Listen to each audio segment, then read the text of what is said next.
नमस्कार दोस्तों, आप सभी को स्वागत है एग्जाम टाइम यूट्यूब चैनल पे। दोस्तों, आज हिंदी व्याकरण में संधि से संबंधित जितने भी इम्पोर्टेंट क्वेश्चंस बन सकते हैं उसके बारे में इस वीडियो में डिस्कस करेंगे। इसमें 20 प्रश्न और उत्तर होंगे और उसका एक्सप्लेनेशन भी होगा। उस क्वेश्चन से रिलेटेड जानकारी भी दूंगा, उससे संबंधित एडिशनल पॉइंट्स भी जोड़ दिए गए हैं।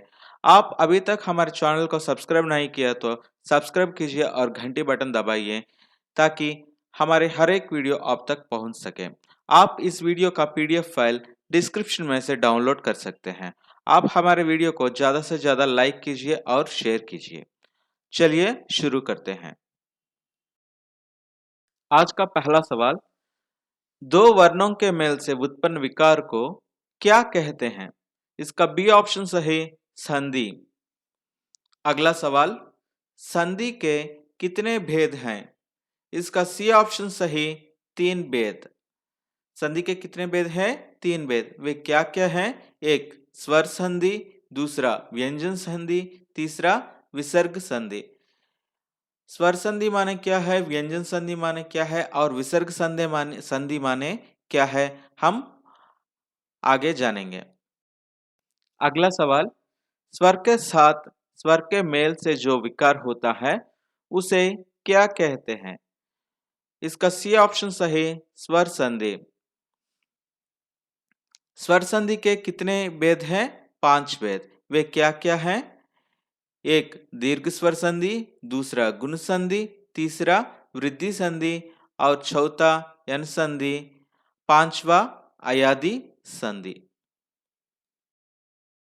अगला सवाल, दो सवर्ण स्वरों के मेल से जो दीर्घ बनता है उसे क्या कहते हैं? इस क्वेश्चन को देखकर ही आप जवाब का अंदाजा लगा सकते हैं। यहाँ पर दो सवर्ण स्वर माने क्या है? समान स्वर। दो समान स्वरों से दीर्घ बनता है, उसे हम क्या कहते हैं? दीर्घ स्वर संधि कहते हैं। मतलब यहाँ पर डी ऑप्शन सही, दीर्घ स्वर संधि।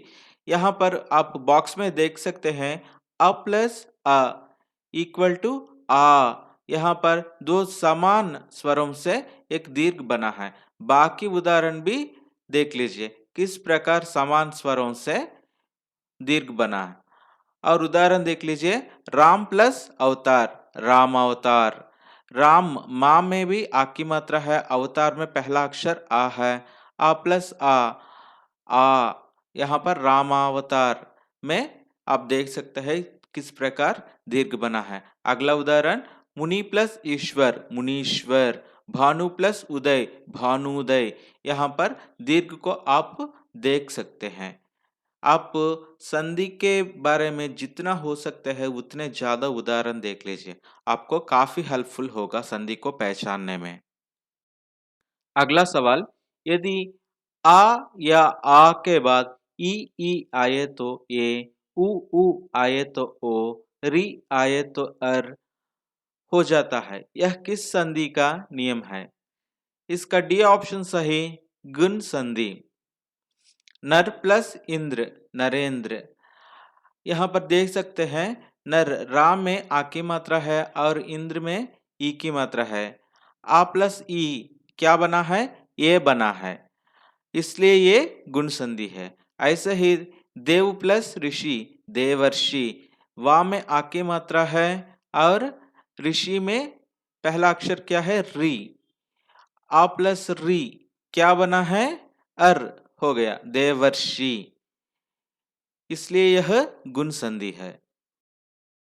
अगला सवाल, यदि आ या आ के बाद ये आई आए तो आई, ओ औ आए तो औ हो जाता है, यह किस संधि का नियम है? इसका ये ऑप्शन सही, वृद्धि संधि। आप उदाहरण देख लीजिए, एक प्लस एक, एकाइक। यहाँ एक का में आ की मात्रा है और आ को क्या मिला?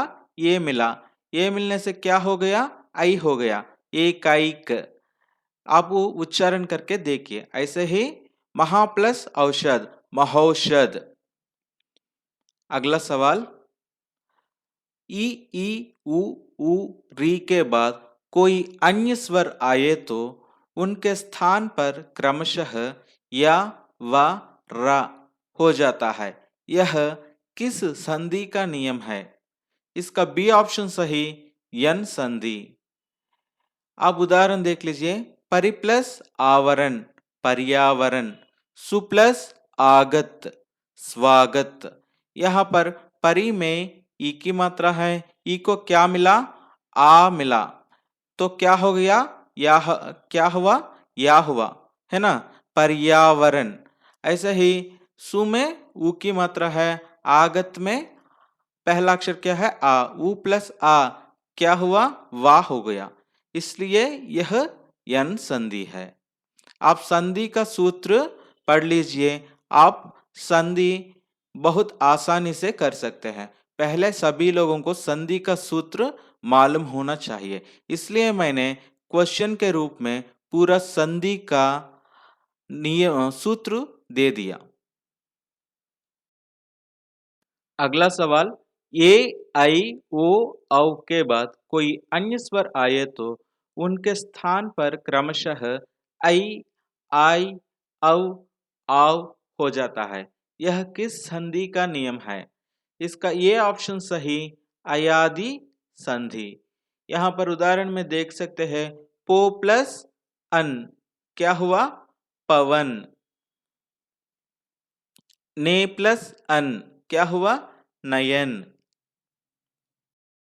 अगला सवाल, विसर्ग के साथ स्वर अथवा व्यंजन वर्ण के मेल से जो विकार हो जाता है, यह किस संधि का नियम है?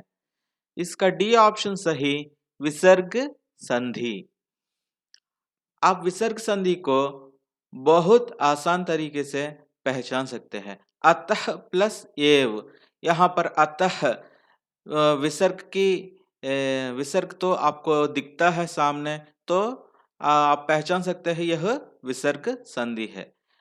इसमें ज्यादा याद रखने की कोई बात नहीं है। अतः प्लस एव अतएव, निह प्लस चल निश्चल, पुनः प्लस जन्म पुनर्जन्म। लेकिन एक बात है, आप लोगों को संधि विच्छेद करते समय वहां पर विसर्ग आएगा या नहीं देख लेना चाहिए। अगला सवाल, किसी व्यंजन के साथ स्वर या व्यंजन के मेल से जो विकार होता है, यह किस संधि का नियम है? इसका ऑप्शन ये सही, व्यंजन संधि। व्यंजन संधि को कैसे पहचान सकते हैं? व्यंजन के साथ स्वर या व्यंजन का मेल होता है। उदाहरण देख लिए। चित प्लस आनंद, चिदानंद। चित्त प्लस आनंद, चिदानंद। अगला उदाहरण, सम प्लस कल्प, संकल्प। आप लोग व्यंजन संधि को भी बहुत आसान तरीके से पहचान सकते हैं, क्योंकि पहले जो पद होता है उसमें हलंत लगा हुआ होता है। हलंत को पहचानने से आप व्यंजन संधि को पहचान सकते हैं।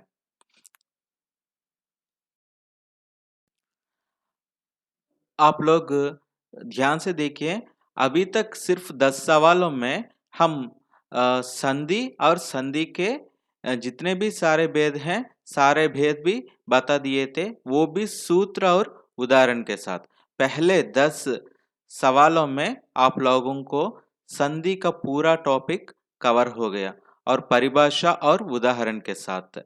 हम आगे बढ़ते हैं अगले सवाल की ओर। इनमें से किसमें महाप्राणीकरण हुआ? इसका ए ऑप्शन सही, सब प्लस ही, सभी। यहाँ पर देख सकते हैं बा अल्पप्राण बा है, और उसको ही ऐड होने से क्या हुआ? सभी महाप्राण भा हो गया। इसलिए यह ये ऑप्शन सही। अगला सवाल, दनह प्लस टंकार मिलने से क्या होगा? इसका बी ऑप्शन सही, धनुष ठंकार। अगला सवाल, निम्न में से आगम स्वर संधि पहचानिए। इसका बी ऑप्शन सही, रोटी प्लस आ, रोटियां। अगला सवाल, पुनर्जन्म का संधि विच्छेद कीजिए। इसका डी ऑप्शन सही, पुनः प्लस जन्म, पुनर्जन्म। यह कौन सी संधि है? विसर्ग संधि। यहाँ पर विसर्ग की मात्राएं हैं, पहचान से आप देख लीजिए। अगला सवाल, दुर्व्यवहार का संधि विच्छेद कीजिए। दुह प्लस व्यवहार, ये कौन सी संधि है? ये भी विसर्ग संधि है।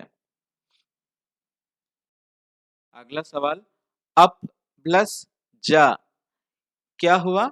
इसका बी ऑप्शन सही, अब्ज। आप ये ऑप्शन में देख सकते हैं, अप्श दिया था। बहुत सारे लोग ऐसे ही टिक कर लेते हैं, लेकिन ऐसा नहीं है। अप प्लस जा, अब्ज। इसका बी ऑप्शन सही। यह कौन सी संधि है?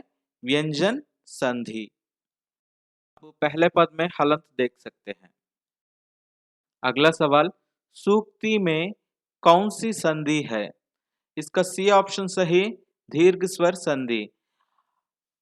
सु प्लस उक्ति, सु में उ की मात्रा है और उक्ति में पहला अक्षर उ है। उ प्लस उ, दो सजातीय स्वर है, तो क्या बना? दीर्घ बना, दीर्घ वाले दीर्घ बना, इसलिए यह दीर्घ स्वर संधि। अगला सवाल, श्रवण में कौन सी संधि है? इसका यह ऑप्शन सही, अयादि संधि। श्रवण का संधि विच्छेद कीजिए। श्रो प्लस अन, श्रवण। अगला सवाल, निम्न में से विसर्ग संधि पहचानिए। इसका डी ऑप्शन सही, तपोवन। तपह प्लस वन, तपोवन। आप पहले पद में देख सकते हैं, तपह, तपह में क्या है? विसर्ग है। तपह प्लस वन, तपोवन। आखिरी सवाल, निम्न में से व्यंजन संधि पहचानिए। इसका बी ऑप्शन सही, तल्लीन। तल्लीन का संधि विच्छेद कीजिए। तत् प्लस लीन, तल्लीन। आप पहले पद में देख सकते हैं, तत्, ता के नीचे हलंत है। दोस्तों, आप लोगों को संधि के बारे में सूत्र को जानना है। सूत्र आपको याद हो गया तो बस आप संधि विच्छेद आप कर सकते हैं और संधि को आसानी से पहचान सकते हैं। इसमें डरने की कोई बात नहीं। हम आगे वाले वीडियो में बहुत सारे उदाहरण और बहुत सारे व्याकरण के बारे में वीडियोस बनाएंगे, और आप लोगों को हमारे वीडियो कैसे लगा ये हमको कमेंट करके बताइए। अगर आपके पास कोई स्टडी से रिलेटेड व्हाट्सएप और फेसबुक पेज है तो उसमें आप इस वीडियो को शेयर जरूर कीजिए। धन्यवाद।